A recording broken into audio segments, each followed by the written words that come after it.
At this episode of the Turning to an Old Bus to an RV, I will show you some welding issues and also handling of the steel and finalizing the insulation to the walls and also rewiring the backside of the bus in order to get all the electricity working decently. After removing the floor, it was painfully clear that the underside of the bus must be washed somehow, so I used a pressurized washer which has 100 bars of water pressure in order to remove all the dirt and dust above the steel beams. I find out gladly that the bus is relatively new and the rust hasn't bit yet to the underside, which is made by Volvo. The Carus made part is made entirely from stainless steel, as I told you before, so there is no danger of rusting over there. After having the floorboards off, it was time to start the welding plans.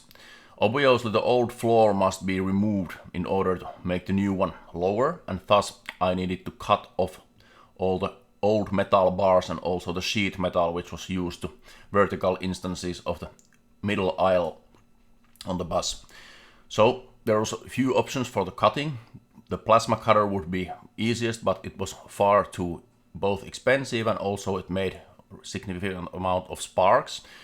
And another option was an angle grinder, which was a relatively good option for this, although there is a risk of sparking and fire on that, and also it damages permanently the bus windows if the sparks hit the inside part of the window. It makes some kind of dark dots there which can't be removed. They are there in the windows forever. So the best option for the cutting off the floor from the old structure was to use the bandit saw once again and use their high-speed metal, very sharp and very hard blades, although the need for those blades is rather strong. It takes approximately 3 or 4 cuts and then you must exchange the new blade over there, so it's a rather expensive but easy way to cut off the floor. I had to cut out a few of the vertical columns from the bus which were made by Carus and shorten them in order to make the floor lower, and the bandit saw, even it was a 1200 watt version, it was way too weak to cut out the 60 x 40 x 2 millimeter vertical bar, so I borrowed 220 millimeter angle grinder from a friend of mine and I went and bought 220 millimeter stainless steel cutting blades on that, and it cut them off just like easy daily walk, so it was a right solution for this problem. After cutting out the floor, it was time to weld the lower floor to the bus. I bought the steel from Finland. It's the same steel type than the original one in the chassis of this vehicle, so it's a ferritic stainless steel made by Stalatube. The original one is made by Rautaruukki, but it's the same ferritic stainless steel, and because it's ferritic it also attaches magnet. Here you can see the weld. It has a beautiful rainbow color on it, and after I have welded it, it turns like that. And the weld must be cleaned either with an acid or with a stainless steel brush. I chose to use the latter one. It's easier and cheaper and safer, and it turns to look rather same that the other steel over there looks. It's just temporary to have that rainbow over there. Here you can see the actual welds I made in the bus. I already welded a few beams over there, and I was also making some other parts on there. The staircase to the bottom of the bus, which you can see in this last picture here. So it's used later in order to make the floor the descent in the bottom of the spa area of the bus, which includes the toilet, the shower and also the sauna. Some of the parts were rather tricky to cut in order to circumvent any kind of collision with the fuel tank, which you can see in the picture here. I had to cut a few pieces rather specially and then weld them together. This is a vertical bar to the staircase.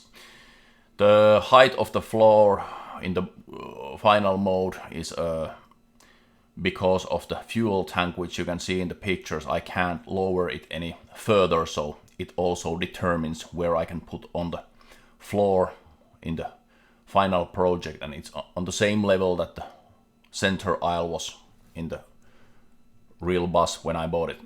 The rewiring on the back of the bus, it will be an easy place to make some kind of irreparable damage. So I chose to mark all these wires I have to cut with different colors of electrician's tape, and I can then solder them together later. I easily find the right wires on the right spot. These are the wires which run all the side lights and rear lights on the lower back area of the bus. Making this kind of bus project for a long time, it makes some kind of boredom also for the welding and all the metal works in same time, so I chose to do something different for a moment. So I put on the insulation inside of the bus, and as you can see in these pictures, there are sheet metals outside of the bus, which are also stainless steel, and next the walls have been welded from 60 times 40 times 2 millimeter vertical bars, which are holding also the windows, and then there are those smaller horizontal and diagonal bars over there. The horizontal ones are the ones which hold also the seats in the position. They have the rails for which have been riveted for the holding the seats.